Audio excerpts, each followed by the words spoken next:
In last lecture we discussed life history of honeybees.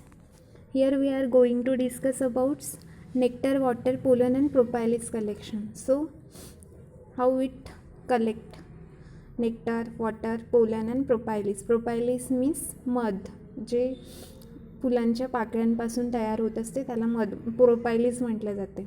तर nectar, water and pollen constitute the food of the बीज. जे nectar, water आणि pollen आहे ते कशाच काय काय फूड ऑफ द बीज आहे. And propolis is used as a sealing material. तर प्रोपायलिस हे सीलिंग मटेरियलसाठी यूज करते. The collection of all these is carried out by foraging bees. तर ते जे कलेक्शन आहे ते कशाने केले जाते, फोरॅजिंग बीजनी केले जाते. त्या डायग्राममध्ये दाखवले फोरॅजिंग रिंग बीज 3 weeks and overall. फोरॅजिंग bees 3 weeks and overall. डायग्राममध्ये विंग्स लेग्स डायग्राममध्ये दाखवलेलं आहे कशा पद्धतीने त्यांची अरेंजमेंट राहते. फोरॅजिंग bees 3 weeks and overall. The nectar and water are suck up through the proboscis or tongue. तर जे नेक्टर आहे आणि वॉटर ते कशाने सक केले जाते, थ्रू द प्रोबोसिस किंवा टंगने. When this is inserted into the nectaries at the base of flowers, nectar or water rises up through it small passage by the capillary action. तर नेक्टर अँड वॉटर जेव्हा suck केले जाते through the proboscis or tongue, when this is inserted into the nectaries, जेव्हा honeybees insert करते nectaries at the base of flowers, फ्लावरच्या बेसला, nectar or water rises up through it small passages bye the capillary action. तर जे water आहे आणि nectar आहे तर ते काय आहे, ते रायझेस होत असते it small passage by the capillary action and then suck further up into the alimentary canal. तर ते त्यानंतर काय केलं जाते, सक केले जाते by further up into the alimentary canal by action of the pharyngeal sucking. Pharyngeal सकिंगच्या ॲक्शनने ते काय केलं जातं, सकिंग पंपनी सक केले जाते हनीबीजमध्ये. Like nectar, water is collected every day except in cold weather. तर जे नेक्टर आहे, वॉटर आहे ते कलेक्टेड एव्हरी डे, कलेक्शन केलं जाते every day except in cold weather. म्हणजे ते थंड वेळेस राहते, म्हणजेच विंटर म्हणू शकतो आपण त्याला. त्यावेळेस एक्सेप्ट करतात म्हणजे कलेक्शन करत नाही. When the bees do not leave the nest, तेव्हा थंडीचे जेव्हा दिवस राहते तेव्हा बीज काय करत नाही, त्यांच्या जे नेस्ट आहे ते सोडत नसते. The bees collect water from moist soil expose to sunlight and from permanent water sources like pool. तर बीज जे आहे ते वॉटर कुठून कलेक्शन करतात, मॉइस्ट सॉईलपासनं, म्हणजे ज्या सॉईलमध्ये खूप पाण्याचं प्रमाण जास्त आहे. Expose to sunlight and from permanent water sources, permanent sources जे आहे पूल्स, स्ट्रीम्स ऑर रिव्हर्स, त्यापासून सुद्धा ते कलेक्शन करतात वॉटरचं. Part of the water needs is also made from the water content in the nectar and therefore little water is collected in the honey flow from blossoms to good. तर जे nectar राहते त्याच्यातसुद्धा वॉटरचं प्रमाण राहते, त्याच्यामुळे therefore little water is collected if the honey flow from blossom is good. Both nectar and water are carried by separate bees in their honey stomach. जे collection of nectar आणि वॉटर आहे तर सेपरेट बीज कलेक्शन करत असतात in their honey stomach, which is an equivalent of the crop of the insects, which is an equivalent of the crop of other insect. जे water storage करून ठेवत असते स्टमकमध्ये, से स्टमक ॲज लाईक असते crop of other insect. The liquids are regurgitated and passed on to hives for honey to be deposited in the honey cells and water to be carried to the thirsty food. If the demand for water is great, जेव्हा हनीबीजला demand असते वॉटरची जास्त, तर the receiving bee indicates it by soliciting the same more eagerly. This stimulate the forager to go out for more water and thus it does after doing a dance and soliciting food for the journey on it stage tongue. त्यांना more water आलं की ते काय करतात, dance करतात. Food for the journey on it stage tongue. The collection of a pollen is done by the legs.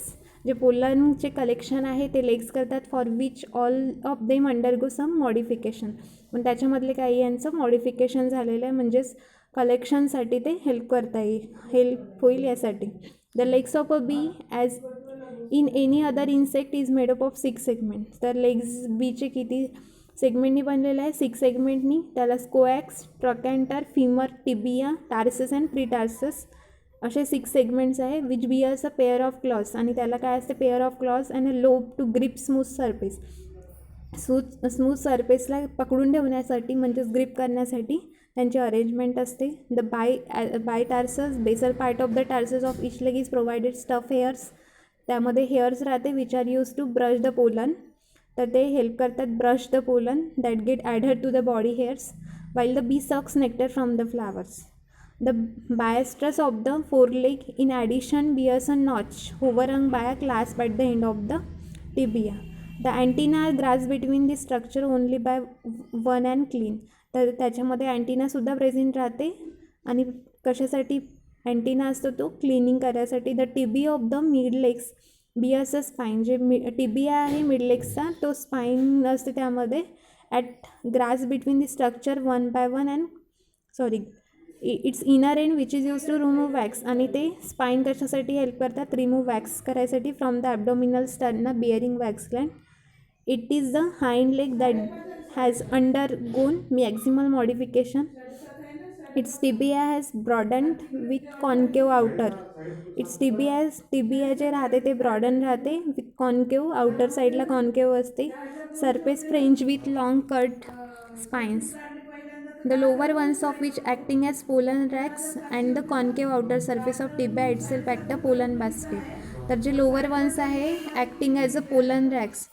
Lower ones असते ते pollen rakes असते आणि the surface fringe with concave outer surface pollen racks and the concave outer surface of tibia itself acting as a pollen basket. जे outer surface आहे टिबियाचा ते pollen basket राहते म्हणजे त्यामध्ये आपण पोलन स्टोअर करू शकतो.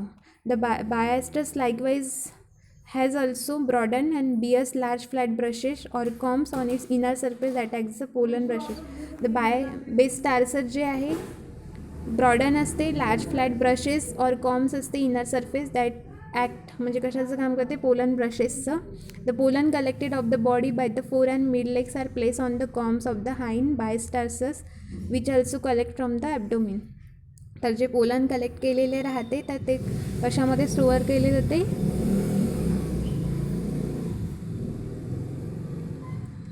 The pollen collected of the body by the fore and mid legs. जे फोर अँड मिड लेग्सनी कलेक्ट केलेले राहते are place on the combs of the hind basitarsus pollen which also collect pollen from the abdomen. त्या ॲबडॉमिन्समधून सुद्धा pollen collect करतात.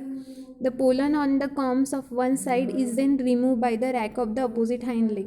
जे pollen आहे on the combs of one side ते रिमूव्ह केले जाते rack of the opposite hind leg by rubbing of the two legs and collects in the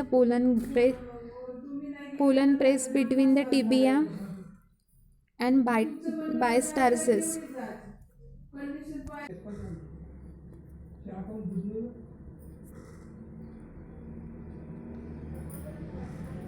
When the base tarsus is close against the tibia, the pollen is forced outwards and upwards onto the outside of the tibia and then held in place by the hairs and spines of the pollen basket. जेव्हा base tarsus close असते against the tibia म्हणजे tibia च्या जेव्हा क्लोजमध्ये येत असते base tarsus, pollen is force outwards. म्हणजे pollen काय होतात? फोर्स आउटवर्ड्स केले जाते आणि upwards on to the outside of tibia and then held in the place by the hairs and spines of the pollen basket. On returning to the nest, the pollen is kicked off by the mid legs into an empty pollen cell. Return जेव्हा जात असते नेस्टमध्ये honeybees, the pollen is kick off by the mid legs. जे pollen आहेत kick off केले जाते mid legs through into an empty pollen cell. The hive bees break up the mass of pollen and pack it down. The cell is then cap for the pollen to be use in future for left for current use. Cell काय करतात? Cap करत असतात पोलनला आणि कशासाठी cap केलं जातं ते? The future or left open for current use. Bees get their energy, vitamins and minerals from the honey. Bees जे आहे ते पूर्ण त्यांना वर्कआउट करायसाठी जे एनर्जीची गरज असते तर ते कुठनं घेत असतात? Vitamins and minerals from the हनीपासनं ते मिळवत असतात energy, vitamins, minerals. Produce from nectar. जे हनी कशापासून प्रोड्यूस झालेलं आहे? नेक्टरपासनं. अँड प्रोटीन्स फ्रॉम द पोलनपासनं प्रोटीन्स घेत असतात. Proteins are needed for production of brood food for royal jelly and for eggs laying by the queen. तर प्रोटीन्सची गरज त्यांना कशासाठी असते, तर brood food or royal jelly produce करण्यासाठी, म्हणजे जे वर्कर्सला हेल्प करतात. Brood rearing therefore takes place only when pollen is available in the colony. Pollen is also required for proper functioning of the wax glands. Pollen कशासाठी मदत करतात, आणखी proper functioning of the wax glands or else wax production for building the combs to stop after a while. तर pollen जे आहे ते wax glands प्रोडक्शनसाठी मदत करतात. The ripening of honey takes place in the honey cells of the combs where nectar is deposited. तर जे ripening आहे हनी कुठे होत असते, कॉम्समध्ये. The nectar contains 20 to 40% sucrose. जे नेक्टर राहते त्याच्यामध्ये 20 ते 40% सुक्रोज असते, which is reduce by the enzyme invertase. ते जे सुक्रोज आहे त्याला इन्व्हर्टेज इन्झाईम रिड्यूस करतो, तर डेक्स्ट्रोज तयार होतो. And levulose. The enzyme comes partly from the flowers along with the nectar. जे इन्झाईम्स आहे ते कुठनं येत असतात, invertase partly from flowers along with the nectar, but mostly from the secretion of the pharyngeal salivary glands of the bee. तर काही इन्झाईम्स जे असतात ते फॅरेंजियल सलायव्हरी ग्लँड्सपासून सुद्धा मिळते. The honey is concentrated by evaporation of water caused by fanning or wings by the hive bees. The color and flavor of honey varies with the plants from which nectar has been collected. जे colour आहे किंवा flavour आहे हनीचा तर varies होत असते plants from which nectar has been collected. कुठल्या प्लांट्सपासून त्यांनी नेक्टर कलेक्ट केलेलं आहे त्यावरून. And also with the soil on which the plants grow. आणि कोणत्या सॉईलवर त्या प्लांट्सची ग्रोथ झालेली आहे यावरून सुद्धा कलर अँड फ्लेवर हे आयडेंटिफाय होऊ शकते. The colour of ripen honey could be light amber and deep amber. द कलर कशाचा असतो रायपन हनीचा, म्हणजे जे हनी आपण शहद म्हणतो त्याला, could be light amber and deep amber. तर हे आहे nectar, water, pollen and propolis collection. तर कसला 6 सेगमेंट असतात, त्याच्या 6 सेगमेंट कशा पद्धतीने वर्कआउट करतात. For collection of honey, nectar, collection of water, nectar, pollen and propolis. तर ते जे सॉईलमध्ये वॉटर जास्त असतात तिथनं वॉटर कलेक्ट करतात, किंवा जे वॉटरचे सोर्सेस आहेत स्ट्रीम्स, लेक्स, यापासूनसुद्धा वॉटरचं कलेक्शन करतात. त्यानंतर हनीचा जो टेस्ट आहे ते आपण कशा थ्रू आयडेंटिफाईड करू शकतो की कोणत्या प्लांट्सवरून त्यांनी हनीची जी टेस्ट आहे ते डिपेंड करते कुठल्या प्लांट्सच्या फ्लावरचं त्यांनी नेक्टर सक केलेलं आहे, कुठल्या सॉईलमध्ये त्यांची ग्रोथ झालेली आहे यावर. आणि त्यांचा कलरसुद्धा काय असतो, लाईट ॲम्बर, डीप ॲम्बर, हे यामध्ये आपण डिस्कस केलेलं आहे.